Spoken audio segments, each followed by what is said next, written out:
Tulak, kamay sa mesa. Top 6 answers are on the board.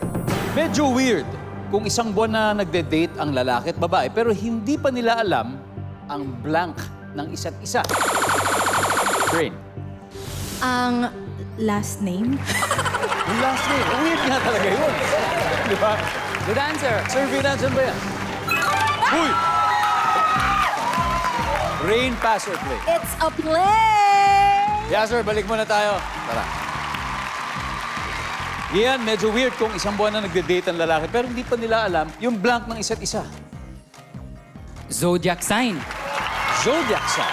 Baka hindi compatible. Baka delikado yun. Yes. Nandiyan ba zodiac sign? Wala. Milor na. Medyo weird po kung matagal na. Siguro isang buwan na nagde-date yung lalaki at babae pero hindi pa nila alam ang blank ng isa't isa. Birthday. Yun. Yes! Birthday! Survey natin ba yan? Uy! Wala rin. Team Love, usap-usap na kayo. Sandy, medyo weird kung isang buwan na nagde-date yung lalaki at babae pero hindi pa nila alam ang blank ng isa't isa. Sir Dong, siguro, Facebook Messenger. Social media accounts. Ayun. Andiyan ba yan? Survey? Hoy! Grabe. Don't overthink, ha? Don't overthink. Yan. Simple lang to. So medyo weirdo kung isang buwan na nagde-date yung lalaki at babae pero hindi pa nila alam ang blank ng isa't isa. Address. Ano ko? Hindi pa nakikilala yung parents. Rob. Favorite color? Favorite color? Pang-slambo.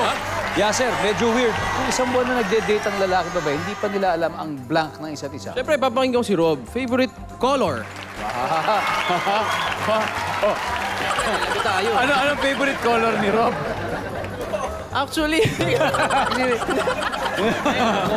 pink. Ayan. O ngayon, malalaman na natin. Ang sabi nila ay favorite color. Ang sabi ng survey ay... Wala. Oh, Team Gira is off to a good start. Dahil dyan, may 44 points na sila. 5 pa. Sa studio audience, handa na ba kayo magkaroon ng 5,000 pesos? White, go.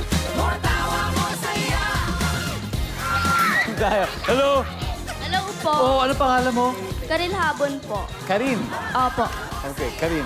Medyo weirdo kung isang buwan na nagde-date ang lalaki at babae, pero hindi pa nila alam ang blank ng isa't isa. Address po. Email address ba ito? Email address? Address po ng bahay. Bahay. Nandiyan ba ang address sa bahay? Go! Ito para sa'yo. One.